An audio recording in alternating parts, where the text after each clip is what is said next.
Welcome back to Business Over Borders. I'm your host, Leo Tucker, and today we're talking to you, Shopify store owners. And I am elated to have one of my favorite guests here, Cayleigh Palen. Hello. All right, Cayleigh, so we want to talk Shopify stores, but who are we talking to? Who is our audience today? So we're talking about brands on Shopify that are really scaling and finding product market fit in international and global markets today that kind of want to take that to the next level and really optimize how they're using Shopify and how they're really targeting these international markets where they're seeing such success. What does optimization even mean? It's a big word that can mean a lot of things or nothing if used incorrectly. So you ready to talk about that a bit? Yeah, such a loaded question. So many ways to optimize on Shopify. From kind of the retail side of Shopify, there's a million different ways you can optimize your store. But if you don't know who your audience is, everything's kind of a shot in the dark, right? If I went... Well, yeah, optimization, there has to be parameters. Like you have to optimize for. You can't optimize for everything. Well, you'd be shocked how many try to do that.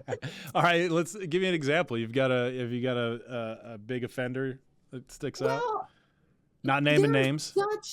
I guess if you really look at cultural differences make up the biggest thing, right? As an example, like I love Kulani bikinis and I have quite a few of their bikinis. They're based in Australia. Okay, well, winter in the US or summer in the US is not the same as summer in Australia. So if you're running a massive bathing suit sale, how do you target both markets at the same time? Right. So you're not blasting Canada in late December with, bikini discounts. Yeah, exactly. Christmas in July is kind of the theme there. But that's kind of an example of optimization, right? I talk to so many merchants that are outside of the US, where the US's customer base is one of their biggest target markets, right? And I always joke, like, are you going to run a 4th of July sale on your Shopify store? Because, you're ostracizing or excluding, what could be 50, 40% of your customer base. Yeah, just from not knowing the culture of the market you're selling into. What are the big holidays? When is it summer? When is it winter? Another big one's language, right? Like, obviously, a lot beyond putting it in the right language, you mean? Yes. And Shopify does have a feature that I think does the translation for you, but I think it has its kinks. Right. It's different slangs. It's a little English. Yeah. So that's a big one for optimization, right? Especially if you're like selling into Europe, because how many languages Europe has, right? You have French, you have Italian. So Club L is a big example of that, right? They, have a big Shopify presence in Europe, but they have individual Shopify instances based on language. They have a France store. They have a German store. Yeah, well, they got stores for, different languages. So that way you're not relying on the built-in, we hope this is right, close enough kind of thing. Because there are regional differences too, especially, in LATAM or versus that Spain. Like it might be Spanish, but, what sort of tone are you using and what, how does it come across? Yeah. So all that's like your front end Shopify. Sizing. Sizing is huge. Sizing. Okay. Tell me about sizing. Because they're different, right? And as a girl or woman, as a woman. Oh, clothing sizing. I see. Yes, clothing sizing, shoe sizing, all of it, right? It can be different. UK has different sizing than EU. God knows they all have different sizes than the US. And when I'm on a store and I see it in that, I'm like, size chart, where are we at? I'm like Googling, what is this in this, right? Oh yeah, I buy a size 45 shoe in Europe, and I'm from North America. I'm like, here's hoping. And sizing is different, right? It could be a UK store that says it's a size 8 in the US, but it's probably really like a size 4. Yeah, it's tough enough if you've got the correct unit of measurement for sizing in there. So yeah, I mean, we could go on a tangent all day about ways you can optimize, especially from an international standpoint. Cultures are just so different. Sure. And when I talk to merchants, I try to let them know, like, hey, that makes a difference. Like, as maybe one of your target audiences, I will tell you when I go to checkout, like just putting the sizing in the US sizes for US customers, like that makes a difference. And everything is all about conversion, right? How frictionless can you make it for a customer to get to checkout and to convert? I mean, that's that's the end goal. So your optimization always has to be targeted to that, whether it's a sale that is relevant to your customer's geographical or cultural location, whether it's a size, whether it's a checkout experience, right? A lot of merchants, we deal with a lot of tax. Optimizing the checkout experience is probably the most important because you've already got them there, right? You've done the language optimization. Final mile. Yeah. Yeah. It's the easiest part. Just pay. Easiest part Give for me. Give me your money. Yeah. They've already made the decision to buy it. So that's where optimizing the checkout becomes so important. And there's a few aspects to that, right? Tax, how customers charge tax, and we'll dig into that a little bit. Shipping is huge. There's so many customers, myself included, if I feel, I'm committed to buying something and suddenly shipping is like $20. I'm out. It's like a dagger. It's like, no. But at the same time, if you give me an incentive to get free shipping, like, oh, shipping is $10, but if you spend $30 more, right, shipping just goes away. I'll girl math that, right? Well, yeah. Okay, now it's free. We're good. Those are probably the three biggest ones to optimize checkout. So obviously the most complicated one is tax, right? Yeah. Because we all hate paying taxes. Yeah, we hate it, but it's, it's a thing we're all doing one way or the other. But it's wild how different countries and different, parts of the world handle tax differently. Exactly. Like how they actually show the tax is different. Exactly. And I'm on so many calls with brands that are based outside of the US, but have a large portion of their target market in the US. And so we're helping them optimize their US store, Shopify store. And I'm sitting there pleading with them, convincing them that it is totally expected and acceptable and will not hurt your conversion to charge sales tax as a separate line item in the US. And everyone thinks it's so strange to add tax, $9.99 plus tax. Why not put in the price? Yes. And I literally sit there and I tell them, I'm like, listen, when I go to buy something, I have the full expectation taxes at the end, whether I'm going down the street to the corner store or I'm purchasing something online. Yeah. If I get to checkout and I am not charged tax, I almost feel like I'm like getting away with something. I know. It almost feels wrong. It does. Like, oh, okay. And that's fine. You can kind of like it's the way we do it here. But if you flip that around, then that's it. Nobody's buying anything. Yeah, if you do $9.99 plus tax in Germany, like that's no. Yeah, if a UK customer got to check out and they put a 145-pound dress in their cart, and then when they got to checkout, it showed 20% VAT as a separate line item, I would freak out, just knowing the UK culture very well. It's not normal and it would kill conversions. I have to have that same conversation with brands that are based in the US that, they don't want to eat the cost of tax in these regions. So I have to, help consult like, well, maybe in that region you need to increase your product price because it includes the VAT. It's a delicate conversation, but it's again to the point of you've got to get the final mile. You have to optimize your checkout for that final mile. And that can be such a killer based on how you're presenting it. Because it also, as a brand, can hurt you if you're now eating that US tax because you're not showing it at checkout. And, you're cutting into your margins when you really don't have to. That's a big, big checkout optimization. And Shopify is great because they actually in the admin have a checkbox, right? Include it in pricing. Don't include it in product pricing. They separate line item. Absolutely. It's totally They make it very easy. And, that's comforting to a lot of brands that I talk to. I'm like, listen, make it exclusive in the US, but if you feel like your conversions tank because it is now exclusive, you can just check that box. Shopify makes it so easy and flip it back. I've never had a brand come back to me and be like, it absolutely tanked my conversion. No, I mean, we're so used to seeing it. It's, it's a thing, it's a joke at this point. $9.99 plus tax. It's always. This is the way it is. All right. So we've talked a little bit about shipping strategies, tax, always more to say about tax. Wish we could say less, but we can't. You mentioned payment methods per country. Do you want to jump into that? every customer has a preferred payment method, right? I love my Delta, American Express. When someone doesn't accept American Express, I'm like, but I love it because I get benefits from it. Get the right? points. Yes. I feel like that's probably, Amex might be bigger in the US from a branded perspective. Sure. But it is American Express after all. but like in Germany, right? Klarna is huge. I would say Klarna is not as big in the US as a buy now, pay later. Buy now, pay laters are very, for some reason, like culturally divided.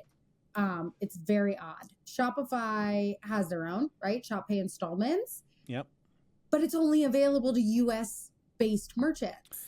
Yeah, same with PayPal. But when you look at like PayPal usage amongst US customers compared to like Germany, right? It's a significant difference. Germany uses PayPal. We see that at checkout be one of the most popular, if not the most popular payment method, even above cards.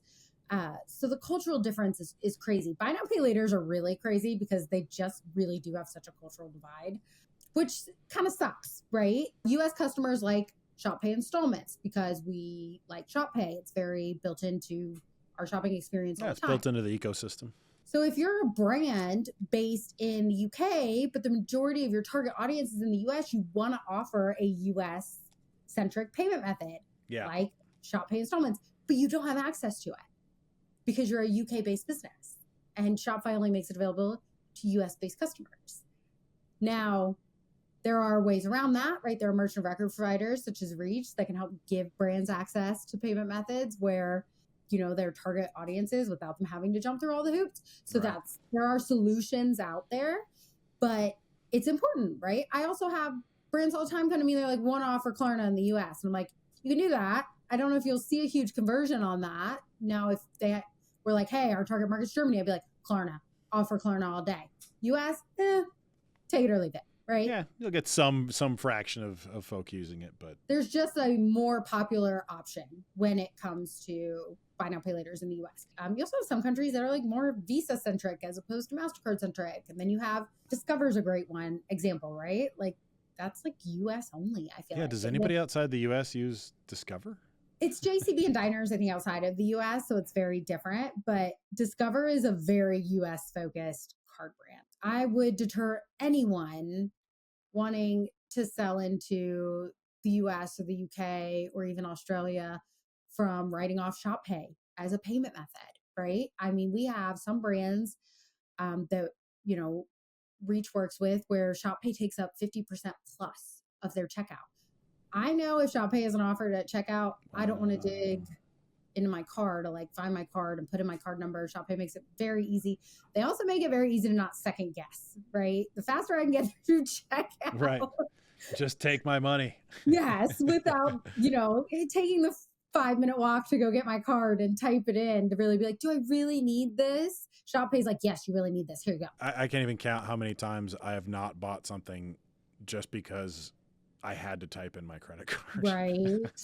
All right. So there's a lot going on here. If a brand wants to learn more about sort of regional specific things, I mean, obviously you've got cultural things like the localization, sizing, holidays, language, etc. But if they want to learn more about the details, the payment methods, the tax, the shipping strategies, like what's a good way to level up on that for, say, a small, medium-sized business that's, either growing into a new market or establishing a foothold in a new market?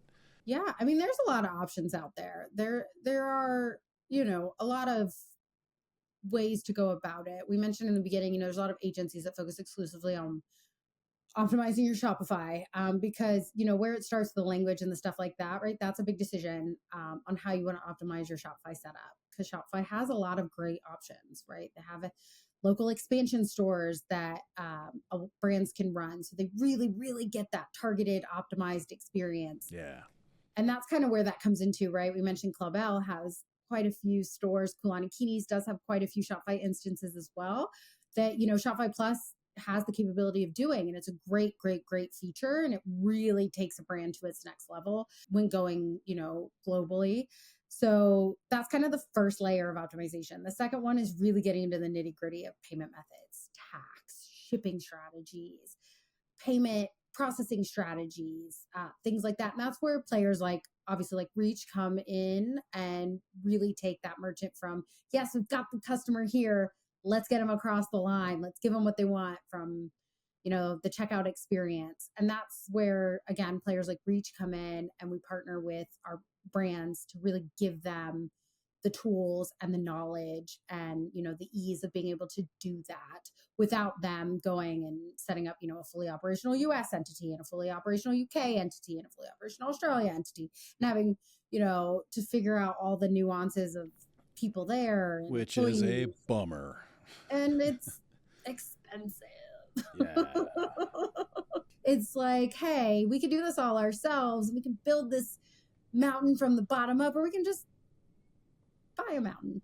Yeah, I mean, it was sort of the top of the episode. We talked about optimization, and that's the idea. You can brute force your way as a brand into a new market, capture, as wide an audience as you can, get everybody to see your store. But if it doesn't make sense, if the language is just a little off, so it reads funny and sounds like an AI wrote it, and you're not having sales when people expect sales and would normally come to your website, you're offering funky payment methods, you might be getting attention of a really large group of people, but if your conversion rates, the time when someone clicks checkout, buy, if that's only 60% or something like that, then all that hard work you went through is, half of them are falling through the cracks. That's the magic, right? That's the finish line. If you can't optimize it at the end of the day. And Shopify has so many cool features and things that you can do to make these optimizations with the help of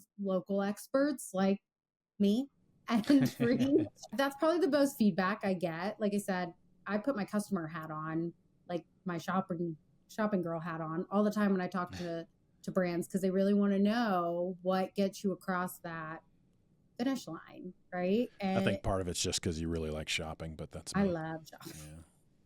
Yeah.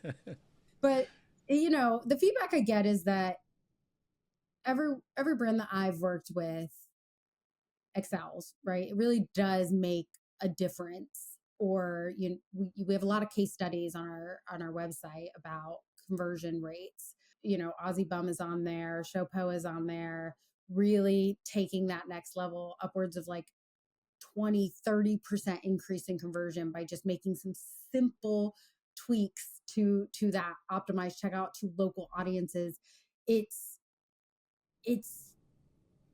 crazy. It really is. Like, just the differences you see. What's the catch? I get asked that quite a bit, right? Yeah, like, what's the catch? what do you mean we can do this and like we don't have to go hire employees over there, or incorporate an LLC or pay corporate income tax in certain regions because we had to go rent an office or something like that. There's just so many nuances, and Reach does make it easy to be local and really optimize your Shopify store and optimize your Shopify checkout for the audience you've identified as being your target market.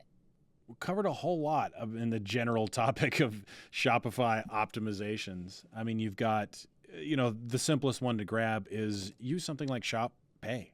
It's built in. They're giving it to you. It could save everyone's credit card, everyone who joins the store. It's reusable. It's great. You've got localization options. Make sure you're sizing appropriately where you're selling. Make sure the language on the site is not just, thrown into a Google Translate, but make sure it's, appropriate for where you're selling. Be aware of seasonal sales and holidays and stuff, so you're taking, the most advantage of what's going on where you're selling. At the checkout, are you doing tax inclusive? Are you doing tax exclusive? $9.99 plus tax doesn't fly everywhere. Shipping, are people going to get scared if you say $20 shipping as opposed to baking into the price? Something to consider. And make sure you're using the right payment methods for the region you're selling into. If payment method A is not used in location A, probably don't need it on your checkout. And lastly is expansion stores kind of allow you to modify all those and dial it in just right. To make sure your customers are seeing what they expect to see, and it's a nice, comfortable experience. So they can click that pay button and everyone's happy. What did I miss? Yeah, I think that's it, right? I think at the end of the day, if you combine Shopify's amazing features and capabilities with partners and local experts like Reach, you can really get the best, most optimized experience for your customers ever, and scale as sky's the limit, you know? Absolutely. Cayleigh, I love having you on. When are you coming back next? I know. Whenever you invite me. Oh, it's all me now? All right, cool. Until then, thanks for watching Business Over Borders. If you're a business with a Shopify store selling into any markets, check out our case studies. Check out Cayleigh's LinkedIn. Send us a message. Look at our website at withreach.com. We got lots of good information for you. If you like this episode, go ahead and give us a like. Go ahead and subscribe to the channel and click that little bell if you want to see more of what we got coming when it comes out. There'll be additional info down in the description. Talk to you later. Brought to you by the Reach Network. Visit withreach.com/network for more.